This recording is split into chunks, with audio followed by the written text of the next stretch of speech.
Então, acho que isso foi a base da minha reflexão. E, por exemplo, toda a minha reflexão posterior, depois que eu entendi um pouco o que o Lívio fez, ou eu captei aquilo que foi bom na arquitetura dele e como aquilo podia servir de princípios para outras obras, variando a aplicação, claro, mas como haveria um caminho nesses resultados positivos do que ele fez. E, passeando por aí, como eu sou uma pessoa muito ligada à natureza, eu passei a ver que a luz do sol, de manhã, de tarde e de noite, a variação de cor, de intensidade, a variação do dia de neblina, do dia de sol pleno, o dia coberto de nuvens, tudo isso passou a realmente me permitir entender a iluminação interna dos edifícios como sendo algo que tem muito a ver com o nosso ciclo circadiano, que tem muito a ver com a nossa variação do dia e da noite. Eu me lembro que na primeira palestra que Rosa Cleide me convidou para fazer, eu tinha 10 anos de formada, ela me convidou para fazer a palestra, eu disse, Rosa, desculpe, eu não tenho nenhum preparo para fazer uma palestra. Ela falou, claro que tem, pode fazer, eu já pus você no convite, né, na divulgação. Naquela época a gente não tinha, mal e porcamente, tinha carrossel de slides muito ruins, a gente fazia uma coisa bem precária, né? E eu me lembro de ter começado a falar sobre isso, sobre o dia da manhã, a tarde, a noite, como entrar na noite, no jardim da noite, a cenografia do jardim à noite, o fato que levou a arquiteta Arilda Cardoso, que se transformou depois uma grande amiga, muito querida amiga para mim, a me indagar sobre essa minha formatação da iluminação do fim do dia, né? Como se fosse um entardecer, a iluminação à noite fosse um comprimento do dia, né? Extensão do dia dentro do jardim, né? Então, os ambientes que eu digo difusos, tudo vem dessa percepção, né? Os difusos, os cênicos, quando a gente vai incluindo como diz o Richard Kelly, a ambiência, né? A luminescência ambiente, né? É quando a gente começa a introduzir esses pontinhos de interesse, fazendo que os ambientes se transformem em cênicos, antes de transformá-los em dramáticos. Nessa linda fotografia que meu filho mandou para mim, cara, nesse contraste maravilhoso, onde a gente realmente trabalha com sombras fortes, mostrando um ambiente muito mais para o dramático, e quando ele não tem cor é mais dramático ainda, né? Então, todas essas coisas eu fui formulando ao longo do tempo, mas a partir da reflexão do trabalho do Lívio. Faltou-me, a mim, né, formatar esse jogo de brilhos, como disse Richard Kelly, né, que a gente vê tão bem nessa fotografia. É uma coisa que eu uso mais nas fachadas dos edifícios do que nos interiores, né? Confesso que eu sou um pouco falha nisso. E todo o meu trabalho desses anos todos, dessa época, eu fiquei 7 anos com o Lívio, de 73 para hoje, são anos já, né, 40 e poucos anos, em que eu tive que formular as minhas ideias e propostas sozinha. Mas essa é uma sinagoga no Recife, a primeira sinagoga das Américas, trabalho arqueológico patrocinado e de reconstrução patrocinada pela Fundação Safra, que acabou descobrindo o local, a casa, e um arquiteto de museografia do Recife fez essa composição, que foi muito difícil de resolver, mas foi bonita de resolver, porque todos os pisos eram brilhantes e todos os pisos eram cobertos de vidro, né? Então, nós tivemos muita dificuldade para evitar os grandes reflexos, né? E consegui mostrar aqui, por exemplo, a abertura de uma mikvah, né? E mostrar ao mesmo tempo o brazing wall washer das pedras da mikvah, né? Foi muito difícil o trabalho, ele foi complexo. Aqui, por exemplo, o arquiteto resolveu fazer esse forro e me deixou só esses lugarzinhos aqui, então eu teria gostado que isso tivesse mais um pouquinho junto, né? Mas não foi possível. Então, eu fiz muito um trabalho em que eu busquei somar a integridade da solução, a integridade técnica da solução e o desenho da arquitetura proposta, né? Como aqui no móvel do nosso amigo Delamana, né? Dante Delamana, que é uma obra bonita, muito limpa, onde eu mostro que eu não gosto de adereços, não faço nada por enfeites, né? Talvez por isso que eu tenha visto que o livro trabalhava assim, eu gosto muito disso. Por exemplo, aqui tem umas manchinhas que eu abomino, né? Erro meu, porque essas luminárias deviam estar um pouquinho mais afastadas da parede, né? De qualquer modo, tirando esse engano, o resultado geral é bastante satisfatório, né? Na frente, aqui os ambientes contrastantes, né? Madeira escura, mais preservando uma certa intimidade nessa área de mesas, e uma área bem alegre,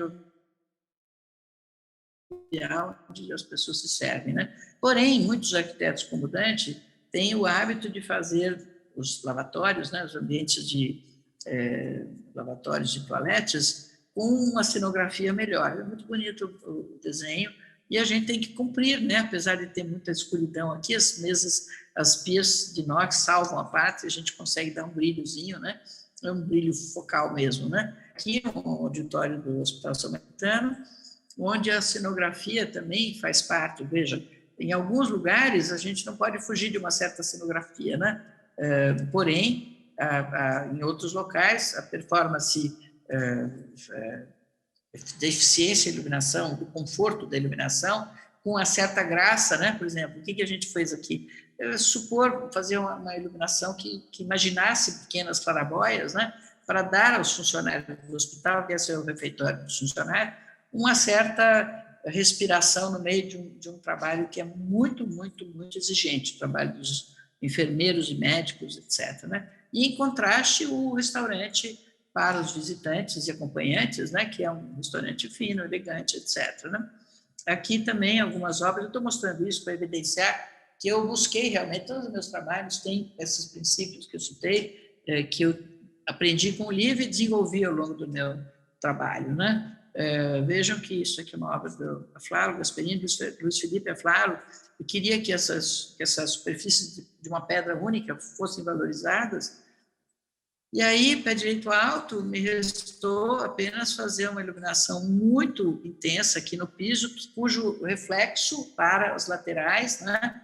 O reflexo do facho luminoso aqui em direção às paredes, desse uma certa união entre o facho direto e indireto, né?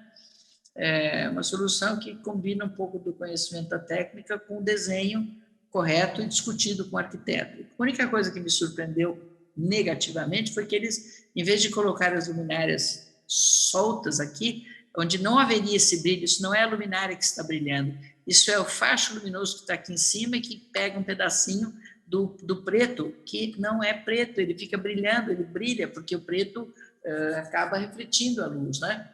Então, esse danado desse rasgo, além de ter quebrado a superfície, não ajudou em nada. Ele transpôs o facho na borda e ficou muito pior do que se tivesse só luminária. A gente não teria visto nada se não tivesse o rasgo, né? Isso são coisas que nas aulas eu costumo frisar, porque são soluções infelizes, né? Mas reparem que em todos os meus trabalhos a gente busca fazer o máximo possível uso da integridade das superfícies, né?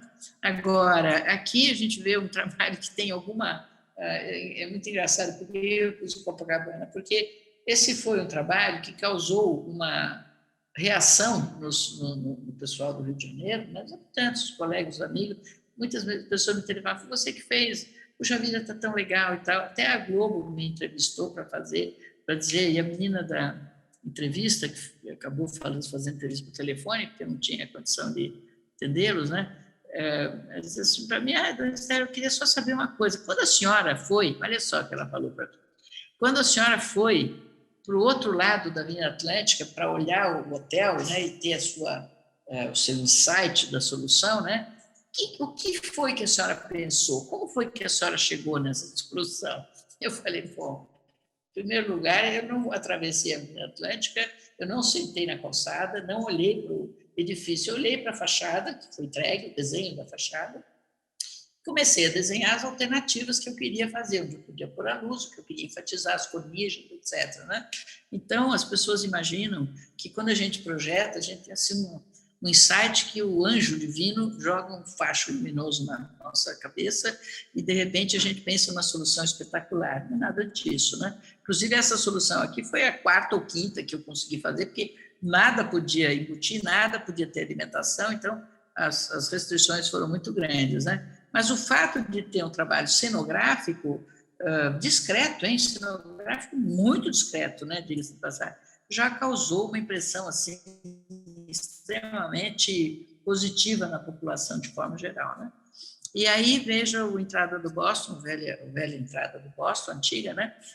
Em que existe também um trabalho cenográfico, em que eu lutei muito para conseguir fazer isso aqui, né? A proposta original é um pouco diferente, mas para ter uma iluminação extremamente suave e privilegiar a arquitetura contra a iluminação direta das pessoas, né? Então, como a luz é difusa, porque ela é indireta, as pessoas ficam com o rosto bem identificado, suavemente identificado, e a arquitetura tem sempre o primeiro plano, né? E aí essa combinação com o jardinzinho aqui muito bem feito, né? Mostrando que eu não gosto de iluminar os caules mesmo, né? Você ilumina quando não tem jeito, né? Mas de qualquer forma eu sempre procuro fugir disso, né? Para fazer uma arquitetura leve. E é óbvio que também praticamos a cenografia, embora a Olívia só fez um jardim, que foi o jardim da cobertura do Palácio do Itamaraty, que é o jardim central, onde fica o grande salão de banquete, é o lounge Foi um lindo trabalho, Roberto Gulemar, que o Gil e eu fizemos depois a renovação, já com equipamentos muito superiores àqueles que tinham sido usados na época. Mas, realmente, o trabalho de cenografia é um trabalho de paisagismo, é um trabalho de cenografia, porque, realmente, a vegetação tem uma personalidade que permite isso, né? Variar as transparências aqui, a valorização da vegetação. Palmeiras são ideais para iluminar, né? E vejam, eu estou mostrando aqui como eu repito essa dose de não iluminar diretamente, deixar as coisas sempre flutuando é muito mais bonito do que fincá-las no chão, né? Então, isso é para mostrar que, além disso, o desenho é presente sempre, e aqui nessa fazenda, essa árvore que começa um colar de cerejeiras, né? Depois vem um bambuzal grande, a gente faz o desenho desse ponto focal, esse ponto secundário, que é apenas para demonstrar a união de uma coisa para outra, e depois um crescendo de bambus que vão aumentando, e tudo atrás tem que ficar no escuro. Uma das sabedorias, quando a gente trabalha, é fazer o uso do não iluminado como parte da cena, né? E como a gente trabalha gostosamente fazendo cenografia na paisagem, né? Mas nos interiores eu jamais fiz qualquer coisa que tivesse esse aspecto assim cenográfico, né?